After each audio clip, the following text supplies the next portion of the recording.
Elang versus burung hantu. Siapa yang lebih hebat? Dalam video ini, admin akan membandingkan dua burung pemangsa yang terkenal. Elang potak atau bald eagle yang mewakili jenis burung elang.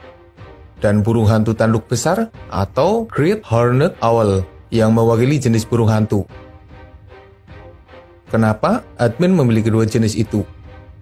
Karena keduanya hidup di habitat yang berdekatan, sering didokumentasikan, dan interaksi di antara keduanya juga terbilang sering terjadi. Jadi ada potensi pertarungan di antara keduanya. Oke, langsung aja kita bahas perbandingan antara burung hantu tanduk besar versus elang potak.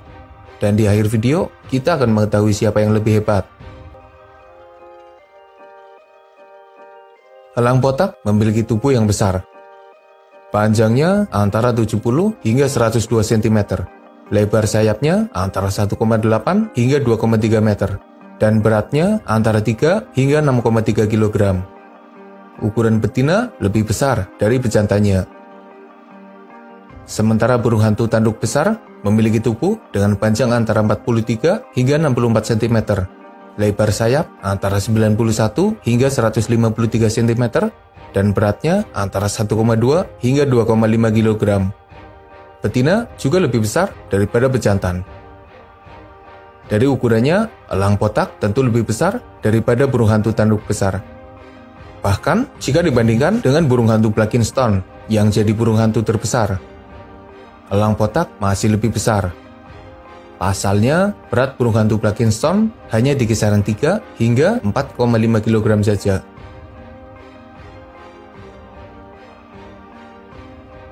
Berbicara tentang penampilannya, kedua burung ini punya penampilan yang gagah dengan pandangan mata yang tajam.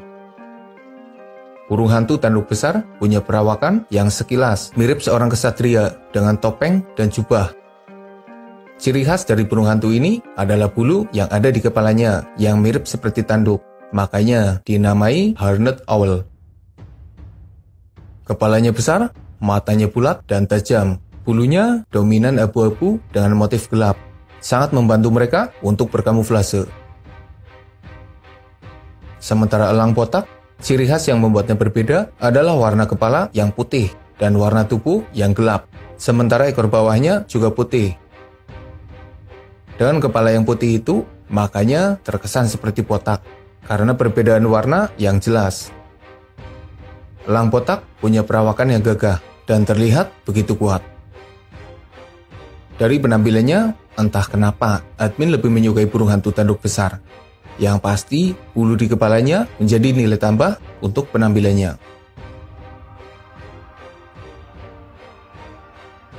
Ada beberapa suara yang bisa dikeluarkan oleh burung hantu ini. Suara paling khas adalah suara mendengung yang disebut hooting. Bahasa Indonesianya apaan ya? Bukan menggeram, tapi mirip suara perut gitulah. Suara ini biasanya dipakai untuk berkomunikasi. Mereka juga bisa berteriak dengan suara yang lantang. Tujuannya untuk mengancam dan menunjukkan eksistensinya. Bahkan ada yang bisa mengeong seperti kucing. Sementara elang potak punya suara yang lantang. Suaranya agak cempreng dan terdengar jelas. Dari suaranya, burung hantu tanduk besar menang, meski kalah keras. Tapi mereka punya suara yang bervariasi. Burung hantu tanduk besar bisa terbang dengan kecepatan mencapai 65 km per jam. Sementara elang potak bisa terbang dengan kecepatan sekitar 50 km per jam. Tapi ketika meluncur, bisa mencapai kecepatan hingga 160 km per jam. Tentu saja kecepatan elang bukanlah tandingan dari burung hantu. Lagi pula jangkauan terbang burung hantu masih kalah tinggi jika dibandingkan dengan elang potak.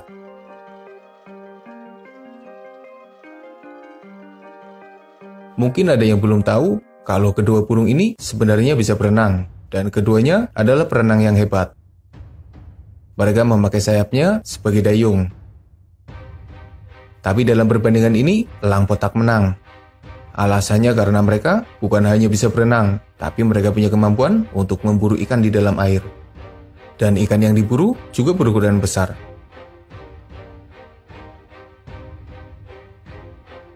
Mangsa utama elang botak adalah ikan. Bahkan ikan hiu juga jadi mangsa mereka. Lalu burung lain yang berukuran lebih kecil, kelinci, tupai, tikus, dan mangsa darat lainnya juga bisa saja diburu. Sementara mangsa burung hantu tanduk besar sangat beragam. Bahkan ada penelitian yang mengatakan bahwa burung hantu ini akan memangsa apa saja yang bisa dimangsa. Mulai dari tikus, kelinci, tupai, burung kecil, ikan, katak, serangga, dan lain sebagainya. Tentunya jenis mangsa burung hantu tanduk besar lebih beragam daripada elang botak yang 50% sumber makanannya adalah ikan. Elang botak mengintai mangsa dari ketinggian, entah ketika bertengger atau sembari terbang. Mereka punya mata yang tajam, sehingga bisa menentukan target yang ada di bawahnya, meski jaraknya begitu jauh. Ketika sudah menentukan targetnya, elang botak akan meluncur dan menangkap mangsa dengan kakinya. Ketika mangsa tertangkap, elang botak menusukkan kuku tajam, mencengkeram tubuh mangsanya, sembari membebani mereka. Ketika mangsa mulai melemah dan tidak berdaya, elang botak mulai mencapik mangsanya dengan paruhnya yang bengkok dan tajam. Nggak bisa nampilin detail ya, nanti malah konten kekerasan lagi. Teknik berburu yang super adalah ketika mereka menangkap ikan yang ada di permukaan air. Kemampuannya dalam memburu ikan memang luar biasa karena tepat sasaran dan bisa mengalahkan mangsanya yang sebenarnya lebih jago di dalam air. Berbeda dengan elang yang biasanya aktif di siang hari, burung hantu aktif di malam hari. Mereka akan berdiam diri di tempat yang tinggi, mengawasi sekitarnya, sembari menggerakkan kepalanya karena matanya emang gak bisa gerak. Ketika ada gerakan di permukaan tanah, matanya akan fokus dan mengunci targetnya. Burung hantu ini akan meluncur, menangkap mangsa di permukaan, dan meremas mereka dengan kuat. Kemampuan berburu di malam hari yang dimiliki oleh burung hantu adalah teknik berburu yang hebat. Tapi kemampuan elang botak dalam menangkap mangsa, bahkan mangsa yang ada di dalam air sekalipun, adalah sesuatu yang luar biasa. Perbandingan ini dimenangkan oleh elang botak.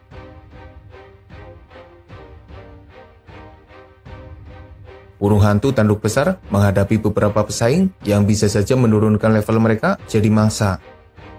Burung pemangsa yang lebih besar seperti elang atau hawk, rubah, coyote, kucing liar, dan pemangsa besar di sekitarnya adalah bahaya yang nyata bagi mereka. Sementara elang botak menghadapi beberapa pesaing, misalnya elang lain yang lebih besar, dan pemangsa yang bisa saja menyerang mereka di daratan. Tapi, elang botak dewasa bisa dibilang jadi pemangsa puncak, di mana tidak ada pemangsa lain yang sengaja memburu mereka. Para pesaing biasanya mengincar sarang elang. Beberapa hewan yang nekat mengusik sarang elang adalah kucing liar, burung lain, rakun, dan pemangsa kecil yang mengincar telur serta bayi elang. Dalam perbandingan ini, elang botak menang karena tidak punya pemangsa alami yang mengincar mereka dalam kondisi dewasa. Kedua hewan ini punya populasi yang aman, dan mereka juga bisa hidup bebas di habitatnya, asalkan tidak diganggu oleh manusia di sekitarnya. Sebagian bisa dijinakkan dan jadi hewan peliharaan yang keren. Serangan dari kedua hewan ini juga terbilang jarang terjadi. Perburuan terhadap mereka dilarang, jadi bisa dibilang keduanya bisa hidup berdampingan dengan manusia, meski perubahan yang terjadi di sekitar habitatnya tetap saja berdampak bagi kehidupan mereka. Perbandingan ini bisa dibilang seimbang.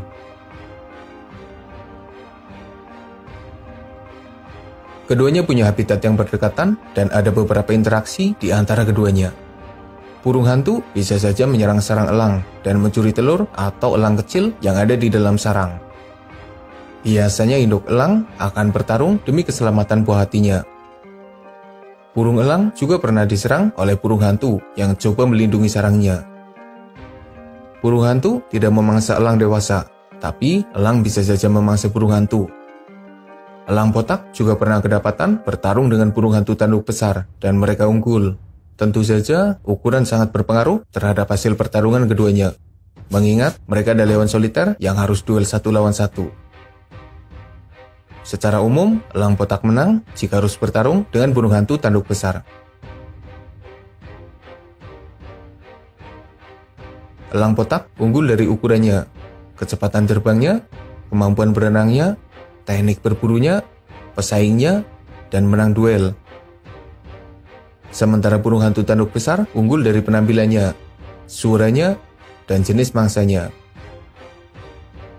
Dari beberapa perbandingan yang ada, elang botak lebih dikdaya jika dibandingkan dengan burung hantu tanduk besar. Si raja udara siang hari masih lebih hebat jika harus menghadapi si raja udara malam hari. Semoga ada manfaatnya, maka sudah nonton, mohon maaf jika masih banyak kesalahan.